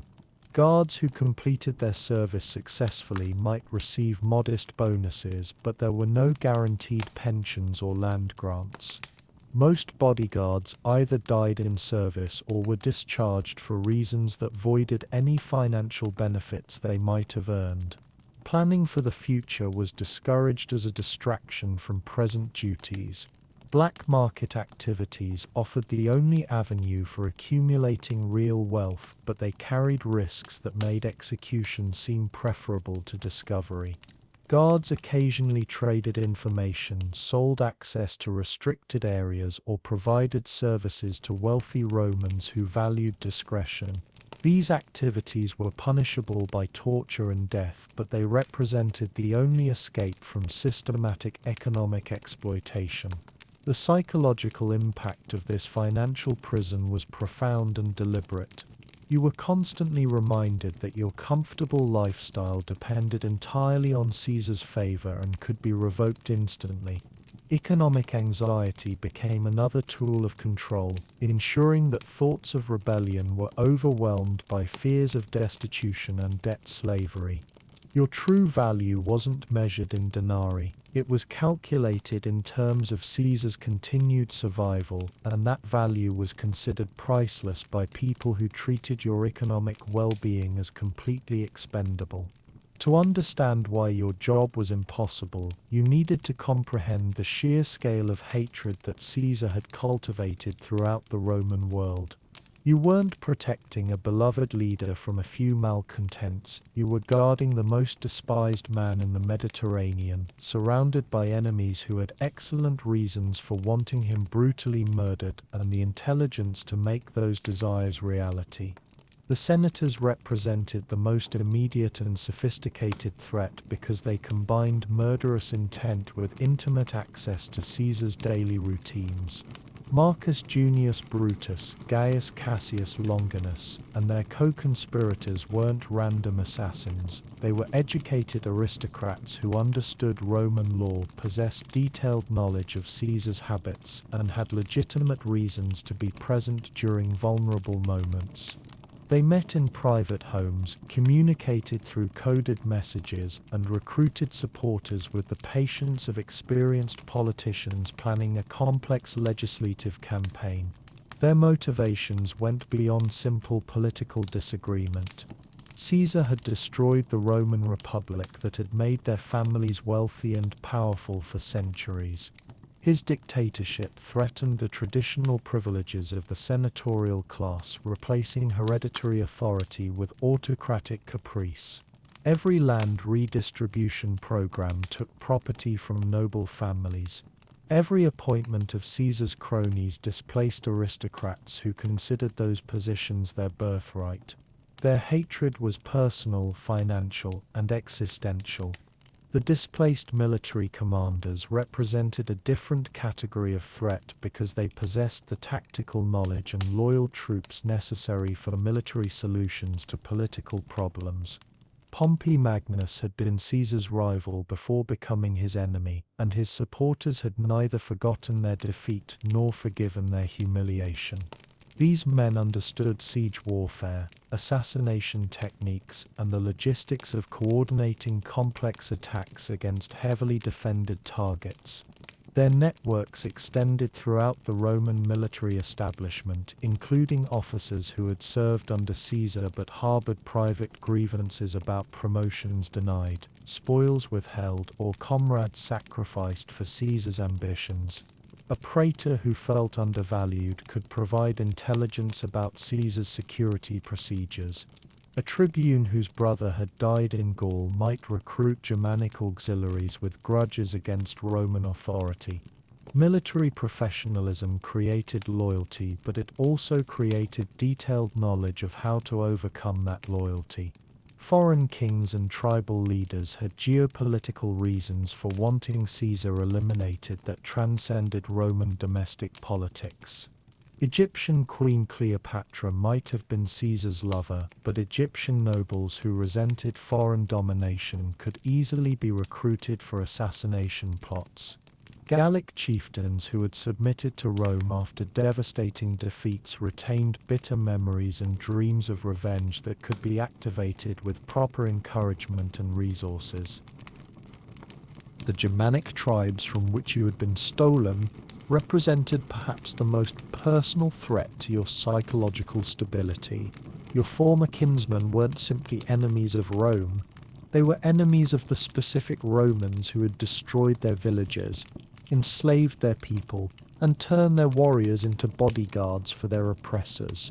They knew your real name, your family connections, your tribal loyalties, and they could exploit that knowledge to create emotional conflicts that no amount of Roman training could resolve. Religious fanatics added another dimension of unpredictability, because their motivations couldn't be addressed through traditional political negotiations or military intimidation. Priests who viewed Caesar as an enemy of the gods weren't interested in power-sharing arrangements or financial compensation. They wanted divine justice, which meant Caesar's death was a sacred obligation rather than a political preference. Their willingness to die for their beliefs made them immune to standard deterrence strategies. The urban poor represented a massive but chaotic threat because their grievances were economic rather than political, and economic desperation made people unpredictable. Caesar's popularity with the masses was real but fragile, dependent on his ability to provide entertainment, food distribution, and public works projects. Economic hardship could transform crowds of supporters into mobs of killers faster than bodyguards could react to changing circumstances. Professional criminals offered their services to anyone willing to pay for assassination expertise, creating a marketplace for murder that operated according to simple economic principles. Gladiators possessed combat skills that rivaled your own training. Bandits understood ambush tactics and escape routes. Pirates had experience with coordinated attacks against defended targets. These weren't political enemies, they were craftsmen whose craft happened to be killing important people. Even Caesar's apparent allies harbored secret ambitions that required his elimination. Marcus Antonius might have been Caesar's lieutenant, but he was also positioned to inherit power if Caesar died at the right time. Gaius Octavius was Caesar's grandnephew and heir, but hereditary succession was more reliable when there were no competing claimants. Roman politics made temporary allies of permanent enemies, and permanent enemies of temporary allies. The sheer number of potential threats meant that perfect security was mathematically impossible. You could prevent individual assassination attempts, but you couldn't eliminate the fundamental reality that Caesar had made himself the focal point for every grievance, ambition, and resentment in the Roman world. Your job wasn't protecting a leader, it was trying to stop an inevitability that had been set in motion by Caesar's own actions and would eventually overwhelm any defensive measures you could devise. Every day you successfully kept Caesar alive was a victory against overwhelming odds, but every victory simply delayed the final reckoning that would come when your enemies finally coordinated their efforts more effectively than you could coordinate your defenses. The most terrifying aspect of serving as Caesar's bodyguard wasn't the constant threat of death. It was the growing realization that survival might be worse than dying heroically in service. The few guards who lived long enough to see the end of their assignments discovered that protecting the most hated man in Rome had marked them permanently, creating enemies and complications that would follow them for the rest of their lives. Physical deterioration was inevitable and irreversible for guards who survived multiple years of service. The constant hypervigilance required for protection work gradually destroyed your nervous system, leaving you with tremors, insomnia, and reflexes so hair-trigger that sudden noises could provoke violent responses. Your joints deteriorated from maintaining combat-ready postures for hours at a time. Your vision suffered from scanning crowds in all lighting conditions. Your hearing was damaged by the constant need to detect threatening sounds. Marcus Ferox, a Germanic bodyguard who had served Caesar for 5 years before being reassigned due to advancing age, exemplified the physical toll of long-term service. By his mid-30s, he walked with a permanent limp from accumulated injuries that had never properly healed. His hands shook uncontrollably when he wasn't gripping a weapon. He couldn't sleep in complete darkness because his mind interpreted shadows as potential threats. His reflexes, once supernaturally quick, had become twitchy and unreliable.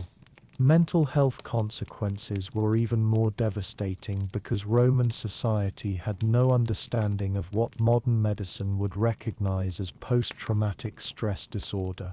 Guards who survived years of service often developed paranoid delusions that made civilian life impossible. They saw conspiracies in innocent conversations, interpreted friendly gestures as threatening behavior, and responded to social situations with violence that seemed completely disproportionate to any rational threat assessment. The psychological conditioning that made you an effective bodyguard also made you unemployable in peaceful occupations. Your mind had been trained to identify threats constantly, to respond to danger with immediate lethal force, and to subordinate all other considerations to security concerns. These mental patterns couldn't be switched off when your service ended. They became permanent alterations to your personality that made normal human relationships impossible. Career prospects for former bodyguards were severely limited by your ambiguous legal status and the suspicion that surrounded anyone who had served Caesar closely. Potential employers worried that hiring former bodyguards might attract unwanted attention from Caesar's enemies. Business partners feared that your association with the dictatorship could compromise their own political standing. Even criminal organizations were cautious about recruiting men whose loyalty to Caesar might override their loyalty to new employers. Social integration was complicated by the cultural barriers that had never been resolved during your service. You remained Germanic tribesmen who had been given Roman names and Roman duties, but you had never become Roman citizens with Roman rights. Your tribal culture had been systematically destroyed, but you had never been fully accepted into Roman society. You existed in a cultural void that made forming new relationships and social connections nearly impossible. Geographic displacement added another layer of difficulty to post-service life. You couldn't return to your Germanic homeland because those communities no longer existed. They had been destroyed during the raids that captured you. But you also couldn't remain in Rome because your association with Caesar made you targets for political revenge. Former bodyguards often became wanderers, moving from city to city in search of places where their reputation hadn't preceded them. Financial security remained elusive even for guards who had managed to accumulate some wealth during their service. The debts and expenses that had been deducted from your salary during active duty often followed you into civilian life. Equipment that had been charged to your account remained Roman property that had to be returned or paid for. Medical debts for injuries sustained during service became personal obligations that creditors pursued aggressively. Some former guards found employment as gladiator trainers, private security for wealthy merchants, or mercenaries in foreign armies. But these occupations required the same violent skills that had made civilian reintegration difficult, creating a cycle where your traumatic conditioning was constantly reinforced rather than healing. You remained trapped in a world of violence and suspicion that gradually consumed whatever remained of your pre-service personality. The few guards who attempted to start families discovered that their children inherited the social stigma associated with their father's service. Germanic names and features mark these children as foreigners in Roman society, while their father's reputation as Caesar's enforcer made them targets for political enemies who sought revenge against anyone connected to the dictatorship. Retirement benefits, when they were provided at all, were calculated to ensure continued dependence rather than genuine independence. Land grants were typically located in frontier regions where former guards would be isolated from Roman society while serving as an unofficial militia against barbarian incursions. Pensions were structured as recurring payments that could be suspended if the recipient's behavior was deemed inappropriate by Roman authorities. The ultimate irony was that the skills that made you valuable as a bodyguard, the ability to detect threats, respond with violence, and function under extreme stress, became liabilities that made peaceful life impossible. You had been transformed into a human weapon so effectively that you could never be transformed back into a human being.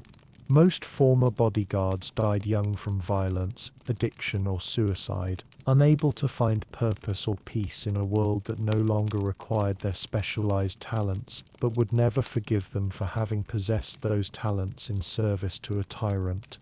The psychological survival of Caesar's bodyguards required more than physical conditioning and combat training. It demanded a complete reconstruction of your spiritual and cultural identity that could justify the moral compromises necessary for your daily existence.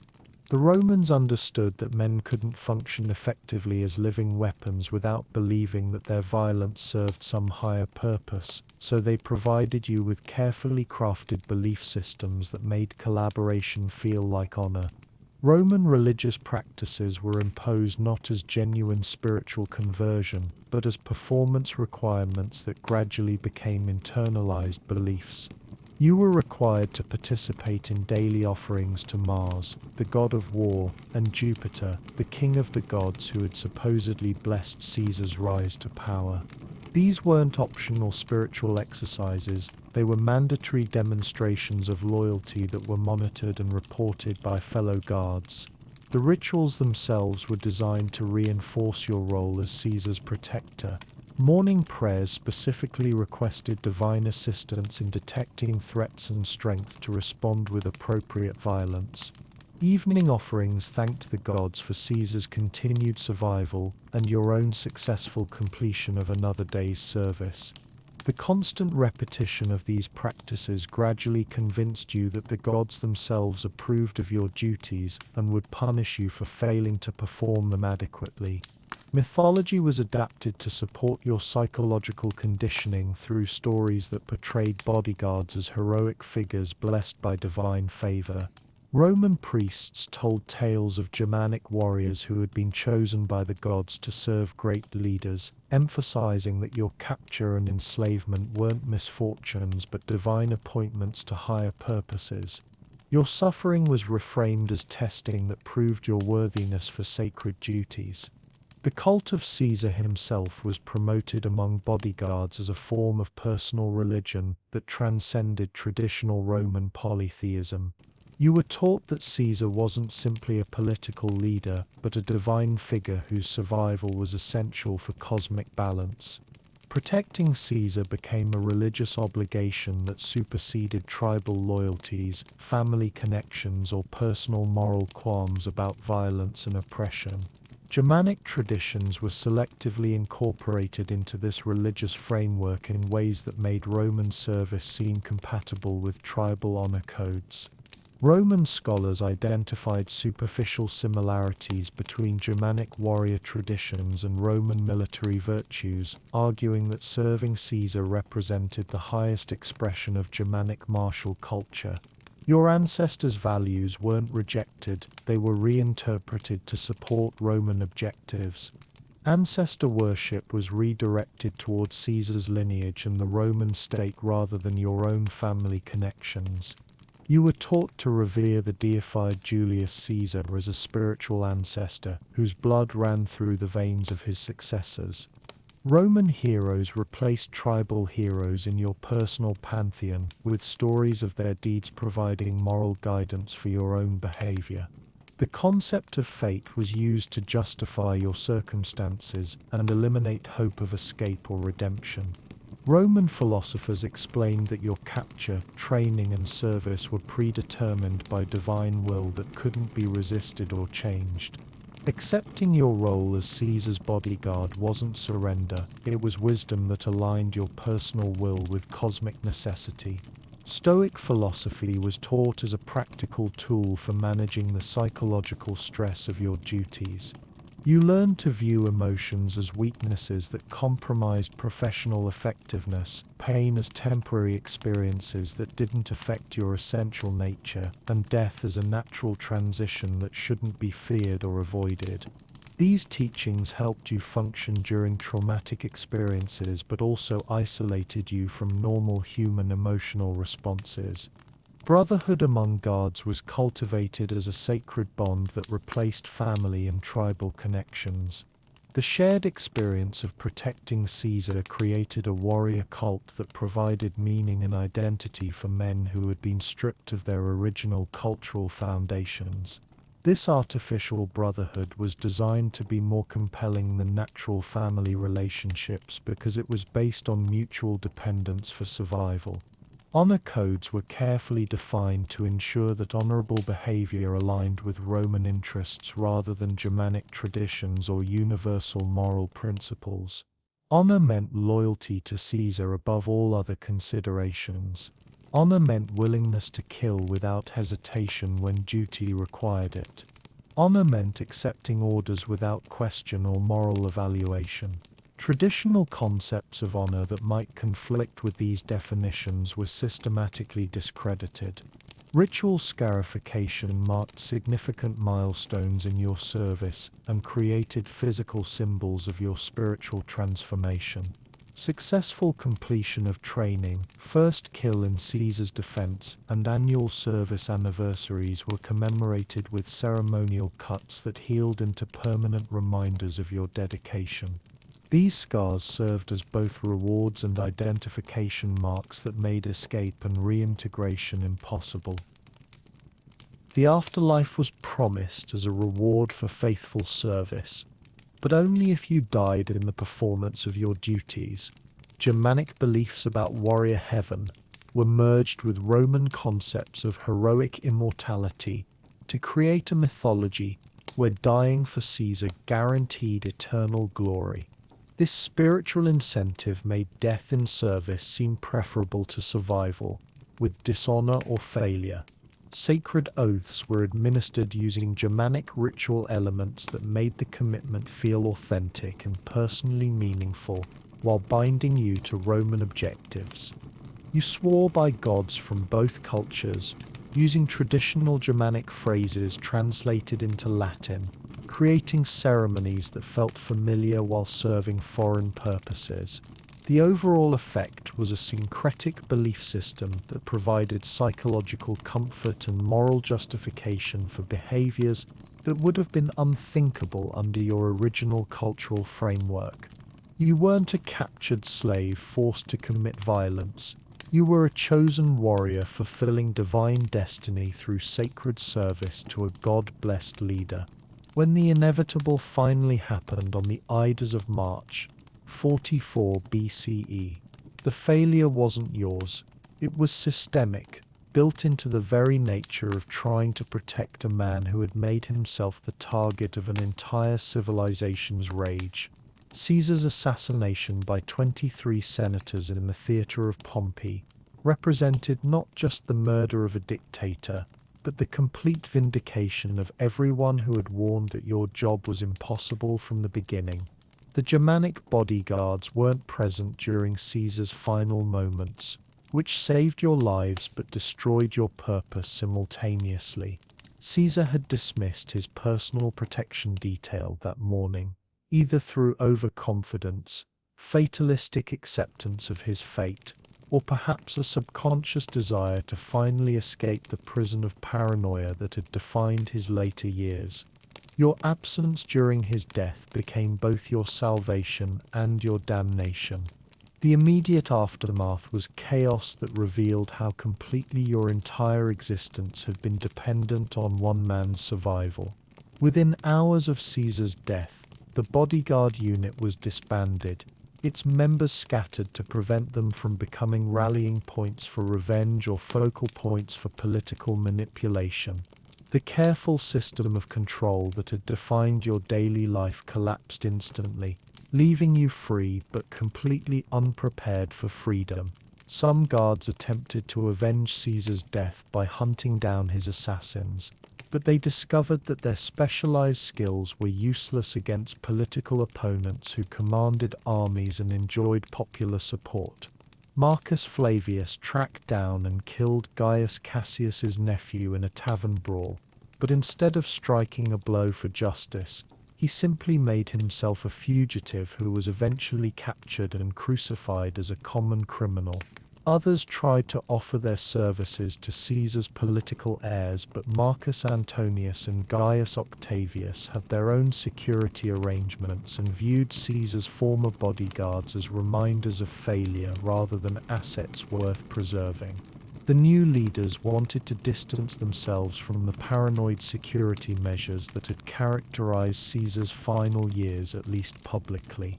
The historical legacy of Caesar's bodyguards became a cautionary tale about the limits of personal protection in political environments where the entire system had turned against the protected individual. Military historians studied your methods and concluded that no amount of tactical skill could overcome strategic political isolation. Your techniques were preserved and adapted, but your specific service was remembered as an expensive failure. Germanic tribal leaders used the story of Caesar's bodyguards as propaganda against Roman recruitment efforts, pointing out that even the most privileged Germanic warriors in Roman service had ultimately been abandoned when their usefulness ended. The tale became part of tribal oral tradition, warning young warriors about the false promises of Roman civilization and the ultimate futility of serving foreign masters. Roman political culture learned different lessons, focusing on the necessity of maintaining popular support rather than relying solely on physical protection. Future emperors would employ bodyguards, but they would also invest heavily in public relations, economic policies that benefited the masses, and political arrangements that reduced the number of potential assassins. The institution of Caesar's bodyguards represented both the pinnacle and the failure of personal protection in the ancient world. You had been trained to perfection, equipped with the finest weapons, provided with excellent intelligence, and given unprecedented access to protect your principle. Yet all of these advantages proved insufficient against the fundamental political reality that Caesar had made himself universally hated. Your legacy was written not in the annals of heroic success, but in the recognition that some people simply cannot be protected because they have made protection impossible through their own actions. You were the best bodyguards in human history, serving the most unprotectable man who ever lived in a job that was doomed from the moment it was created. Still awake? If you found yourself drawn into tonight's mysteries, we've got more secrets waiting in the shadows. Just click to uncover what lies ahead. And hey, hit that subscribe button and turn on notifications so these late night revelations find their way to you whenever we unveil the next chapter